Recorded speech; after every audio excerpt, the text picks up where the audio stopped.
J'ai vu une vidéo très percutante que j'aimerais bien partager avec vous. Écoutons. Vous savez, quand les gens parlent de un Patrice Lumumba, ou un Kwame Nkrumah, par exemple, ou Thomas Sankara, ou même Sukarno, ils disent toujours qu'ils étaient en avance sur leur temps. Mais ce n'est pas vrai. Ils n'étaient pas en avance sur leur temps. Ils n'étaient pas des penseurs révolutionnaires, si vous voyez ce que je veux dire. Ils étaient simplement des hommes incroyablement perspicaces, mûrs, sensés, avec une compréhension très claire de la façon dont les choses devraient être. Il n'y avait rien de futuriste ou d'utopique dans leur vision. Ils comprenaient et identifiaient exactement ce qui avait été fait à l'Afrique et ce qui était en train d'être fait à l'Afrique, et ils comprenaient exactement, ce que la libération et la souveraineté exigeaient. Vous savez, s'ils avaient été des dirigeants en Occident, personne ne les aurait qualifiés de révolutionnaires, ou même de visionnaires.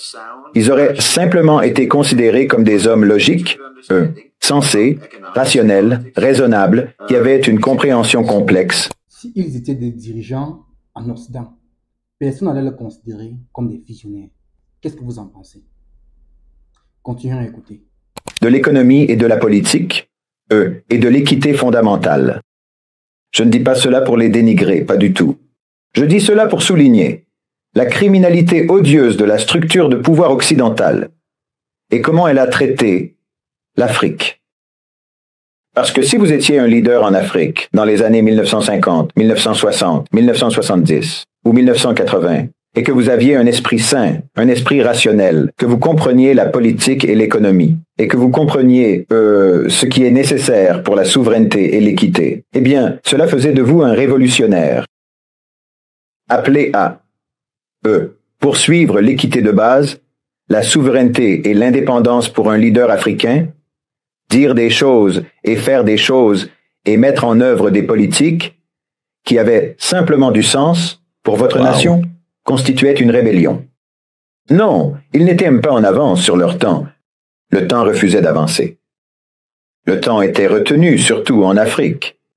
L'Occident, l'Europe, le Royaume-Uni et l'Amérique refusaient de permettre à l'Afrique d'exister à l'époque actuelle. Pas seulement l'Afrique, bien sûr, mais partout dans le Sud global. Mais nulle part cela n'était plus vrai qu'en Afrique. Vous comprenez? J'ai souligné auparavant plus d'une fois que les relations entre les pays, entre les continents évoluent, se développent et changent au fil du temps. Nous avons vu des changements drastiques dans les relations internationales, au cours des 20 dernières années seulement. En fait, nous avons vu des changements drastiques au cours des 4 ou 5 dernières années. Vous savez, même au cours des 100 derniers jours, pour être honnête. Mais la relation de l'Occident avec l'Afrique est restée, essentiellement la même, depuis 1000 ans. Le temps était retenu en Afrique. Les relations entre l'Occident et l'Afrique sont restées les mêmes pendant 1000 ans. Donc le temps change, mais pas ces relations. Continuons à écouter. Subjugation et extraction, pillage et rapine. Donc pour Lumumba ou Nkrumah, c'était les années 1960, mais pour l'Occident, c'était encore les années 1860, les années 1760, les années 1660. Pour l'Occident, l'Afrique était figée dans le temps, et ils l'ont maintenue figée dans le temps par la force. Ils l'ont maintenue figée dans le temps par la violence, par l'assassinat, par des coups d'État, par des invasions, et par des gouvernements otages et des collaborateurs. Ils l'ont maintenue figée dans le temps par des prêts prédateurs, par la coercition des politiques néolibérales, par une dette fabriquée et des politiques commerciales abusives. Vous savez, quand ils ne peuvent pas envoyer de soldats, ils envoient des consultants. Donc non, ces grands leaders n'étaient pas en avance sur leur temps. L'Occident a arrêté le temps en Afrique. Et comprenez ceci, lorsque vous arrêtez le mouvement en avant d'un peuple, lorsque vous les arrêtez dans le temps de cette manière, vous ne faites pas que voler leur richesse. Vous volez leur avenir. Vous les privez de possibilités. Vous enterrez des générations qui ne sont même pas encore nées sous les décombres de votre exploitation. Parce que ce qui aurait pu être créé, ce qui aurait pu être découvert, ce qui aurait pu être accompli, n'a jamais la chance d'exister. L'esprit d'un Thomas Sankara, la détermination de Patrice Lumumba, la vision de Nkrumah, ce n'étaient pas des anomalies. Ils représentent l'état normal, naturel et sain d'un esprit décolonisé, d'un esprit libéré venant d'un peuple libéré. Ils sont des exemples de ce que l'Afrique aurait été, aurait dû être, et Inch'Allah, bi'idnillah sera encore. Mais l'Occident a systématiquement écrasé les conditions nécessaires, même pour que la normalité puisse s'épanouir.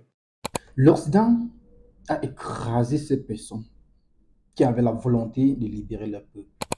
Vous voyez, vous ne faites pas que eux. Tuez les dirigeants lorsque vous tuez les dirigeants ou lorsque vous renversez les dirigeants. Vous volez l'avenir que ces dirigeants pourraient construire. Vous savez, Allah subhanahu wa ta'ala a dit dans le Coran que lorsque vous tuez une personne injustement, c'est comme si vous aviez tué toute l'humanité. Eh bien, ce n'est pas seulement vrai au sens métaphorique. Dans le cas des dirigeants que l'Occident a détruits en Afrique, ils ont également détruit des millions de vies avec eux. Des millions de vies, vivantes et à naître, eux, ont été détruites en termes d'espoir, d'opportunité, de droit, de liberté, d'indépendance, de souveraineté. Eh bien, vous pouvez retracer le carnage qui se déroule actuellement au Congo aujourd'hui jusqu'à l'assassinat de Patrice Lumumba. Ils assassinent l'idée, ils assassinent l'homme qui représente l'idée afin que les générations futures regardent en arrière et disent « Eh bien, vous savez, ils ont essayé. Ils ont essayé et ils ont échoué. Alors nous ferions mieux de ne pas nous en préoccuper. » C'est une guerre psychologique à travers le temps. Attendez. Est-ce que vous êtes d'accord avec ça? Parce que si vous pouvez faire croire à un peuple que la libération est impossible, si vous pouvez leur faire croire que, eux, vouloir la souveraineté est naïf et que la dignité est un espoir irréaliste, alors vous n'avez même plus besoin de les conquérir. Ils resteront conquis à l'intérieur d'eux-mêmes. Merci beaucoup, monsieur, pour ce point. Oui, c'est très remarquable. C'est un peu comme on nous a appris que nos traditions, c'est de la sorcellerie. Et comprenez bien quand nous parlons de personnes comme Sankara et Nkrumah, Lumumba, Sukarno. Nous parlons en fait de l'état naturel d'un esprit décolonisé. Nous ne parlons pas de quelque chose d'extraordinaire. Nous parlons de ce qui est censé être normal, pas exceptionnel, normal. Ils n'avaient pas de vision utopique pour leur pays, comme je l'ai dit. Ils voulaient que leur pays soit normaux, mais l'Occident ne le permettait pas. Et à l'époque, l'Occident avait le pouvoir de l'empêcher. Le pouvoir relatif, c'est le point clé. Ils avaient le pouvoir relatif de l'empêcher. Ils avaient le pouvoir relatif, eux, de voler l'avenir de l'Afrique en prolongeant son passé par la force. Mais comme je l'ai dit de nombreuses fois, le pouvoir relatif de l'Occident est en déclin. Ce vieux loup a encore des crocs, mais le Sud global, élève aujourd'hui ses propres jeunes lions.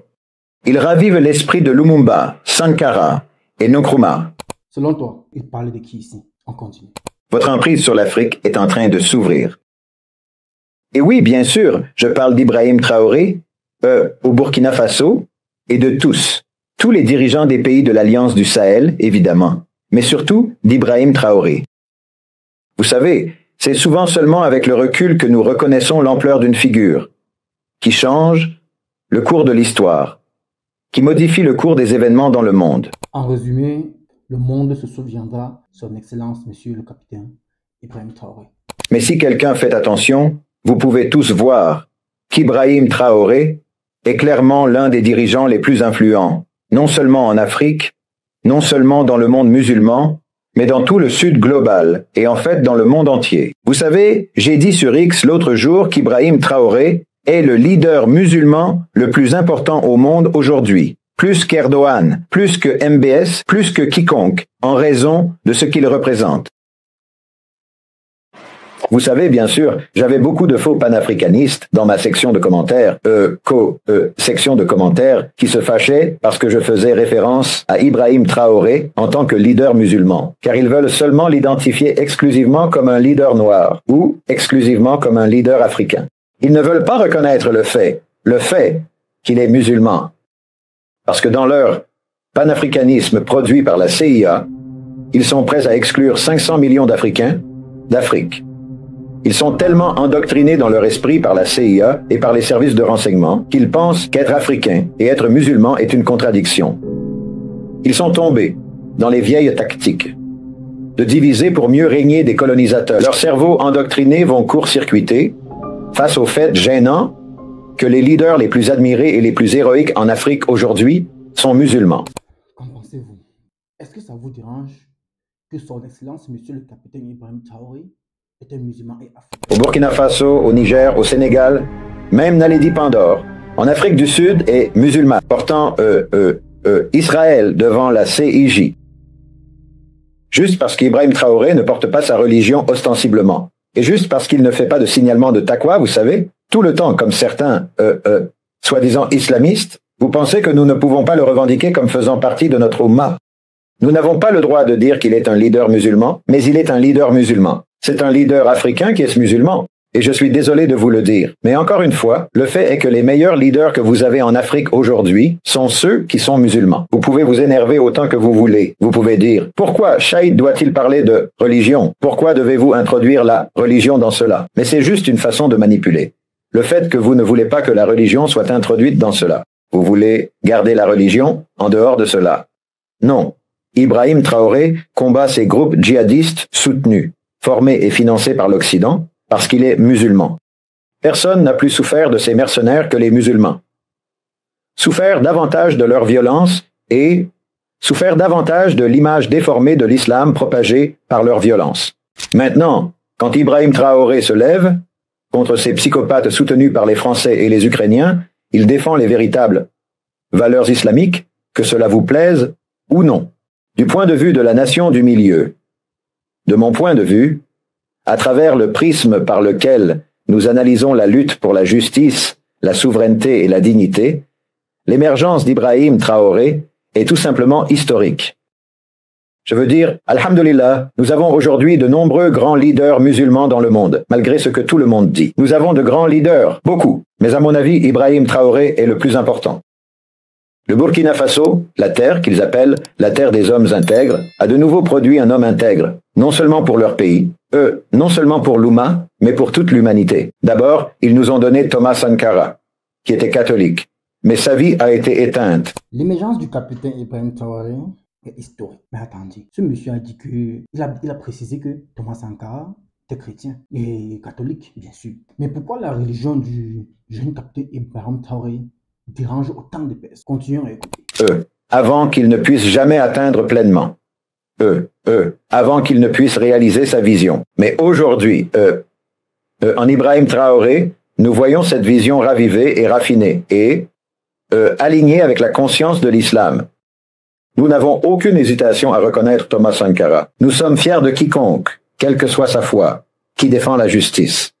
Vous savez, il y avait de nombreux leaders, des leaders héroïques dans le Sud global, particulièrement en Amérique latine, qui ont été inspirés par la soi-disant théologie de la libération au sein de l'Église catholique.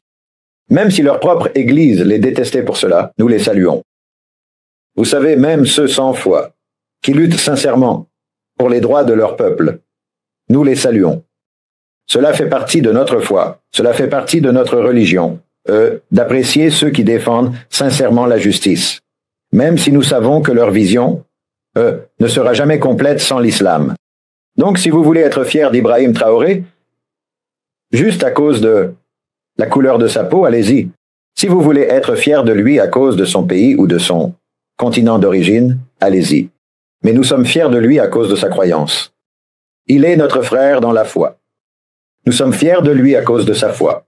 Et quiconque veut nier cela ou nous le nier, eh bien, vous êtes juste mesquin et insensé. Pourquoi ça ne vous dérange pas que M. Sankara soit chrétien? Y a-t-il une contradiction entre Africains et musulmans dans le cas du capitaine Ibrahim Traoré? Continuons à écouter. Et idéologiquement enchaîné, Ibrahim Traoré a mené un coup d'État contre un gouvernement qui était soumis à ses maîtres étrangers. Vous savez, il y a eu de nombreux coups d'État à travers le continent, mais généralement, ceux-ci remplaçaient simplement un agent néocolonial par un autre, généralement. Mais Ibrahim Traoré est différent. Il ne fait pas que changer le gouvernement. Il déracine tout le système de domination néocoloniale et il réussit. Il a compris ce que beaucoup de gens n'ont pas saisi, à savoir que l'indépendance n'a aucun sens. Si vous ne coupez pas le contrôle des propriétaires et des contrôleurs du capital financier mondialisé, il a compris que la sécurité est un mythe, tant qu'elle dépend du patronage militaire de vos anciens colonisateurs, et il a compris que la souveraineté est impossible. sous l'ombre de la tutelle occidentale. Il n'est pas simplement un chef d'État. Ibrahim Traoré est l'archétype révolutionnaire du XXIe siècle. Il a été forgé dans la réalité de l'insurrection soutenue par l'Occident, et de la guerre économique, et de la propagande occidentale. Parce que vous savez, aujourd'hui, la lutte pour la liberté n'est plus seulement menée par des armées, mais par des récits, par des politiques de ressources, par des alliances et par la souveraineté collective. Traoré a fait le choix de se tourner vers la Russie et la Turquie, et vers d'autres, nouveaux centres de pouvoir dans le monde multipolaire, ce qui est stratégique, non pas parce qu'ils sont des alliés parfaits, mais parce qu'il reconnaît la nécessité de briser l'emprise occidentale sur le Burkina Faso. C'est du pragmatisme au service du principe. Ibrahim Traoré a compris ce que plusieurs n'ont pas compris. Il a compris que la souveraineté est impossible sous l'ombre de la tutelle occidentale. Faites-nous savoir ce que vous en pensez en répondant aux questions de ce monsieur. À plus.